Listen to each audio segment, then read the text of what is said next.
Olá, tudo bem com você? Gênesis 39 começa e termina dizendo que o Senhor estava com José. Assim devem terminar e começar nossos dias e a nossa vida. Gênesis 39 também contrasta a vida de José, que foi fiel em circunstâncias difíceis, com a vida de Judá no capítulo anterior, capítulo 38, que poderia ter sido fiel porque as circunstâncias para ele eram favoráveis. Portanto, não importam as circunstâncias, o que importa é a nossa fidelidade a Deus, a nossa confiança nele. Confie sempre nos planos de Deus, ainda que não consiga entendê-los por algum tempo. Certamente José não estava entendendo o que estava acontecendo com a vida dele, mas decidiu ser fiel a Deus, mesmo sendo tão jovenzinho, tendo apenas 17 anos. Gênesis 39, verso 1, José foi levado para o Egito. Em lugar de se revoltar com Deus e se entregar ao paganismo circundante, ele decidiu ser fiel. Verso 5, o mundo não tem ideia de quanto deve àqueles a quem Deus abençoa. A casa de Potifar foi abençoada por causa de José. Versos 7 a 9, a vitória de José sobre o pecado foi garantida pela decisão prévia de andar com Deus todos os dias. A gente não vence o pecado na hora que ele se apresenta a nós, a tentação chega. Na verdade, a vitória começa quando todas as manhãs nós dobramos os joelhos diante de Deus, todas as manhãs abrimos a sua palavra para conhecer a vontade dele. Enfim, a nossa vitória ela começa quando nós alimentamos nossa comunhão com Deus, nossa amizade com o Criador. Quando a tentação vem, nós temos força então do céu para dizer não. Verso 9, ninguém estava olhando.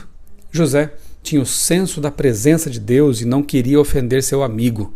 Ele poderia ter pensado, ninguém sabe do que vai acontecer, a esposa de Potifar, essa senhora vai me favorecer no trabalho, vai me promover, e afinal de contas estou aqui como um cativo, Deus me abandonou, eu vou cair no pecado. Mas não, ele sabia que estava trabalhando, vivendo diante de um Deus santo e, portanto, não estava longe do olhar de todos, estava diante do olhar de Deus, e por isso ele foi fiel.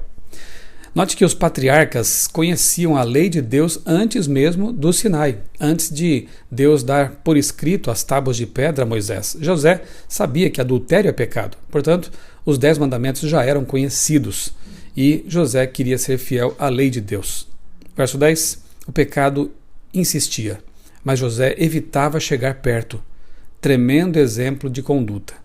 A mulher de Potifar não tentou José apenas uma vez, ela insistiu por vários dias. E é dito aqui que José se desviava do caminho dela e assim devemos viver nós também.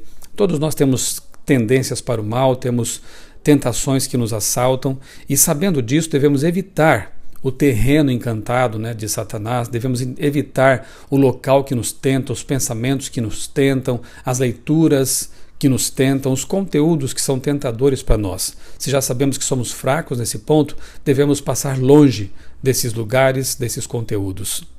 Verso 12, quando a mulher armou uma emboscada, José não pensou 2 vezes, fugiu. Com o pecado, a gente não brinca. A gente deve fugir realmente quando o primeiro sinal de tentação se apresentar.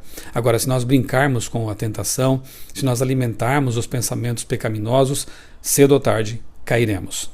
Verso 20, segundo a escritora Ellen White, Potifar não matou José porque sabia que ele era inocente. Ele o prendeu por causa da honra. Se tivesse acreditado no relato de sua mulher ímpia, José teria sido morto naquele mesmo instante. Verso 21, na prisão, Deus também abençoou José. Não importa onde estejamos, se na casa de um oficial, se na prisão, se na escola, se no trabalho, não importa a circunstância e o local, desde que estejamos com Deus. A vida de José é um tremendo exemplo para nós que vivemos no mundo paganizado, no mundo de pecado, cheio de tentações. Que nós possamos realmente imitar a José, que tinha uma íntima comunhão com Deus, e por causa dessa comunhão, ter também a vitória. Eu sou o pastor Michelson Borges, desejo a você um dia muito feliz e abençoado na companhia do Deus de José, do Deus da Bíblia.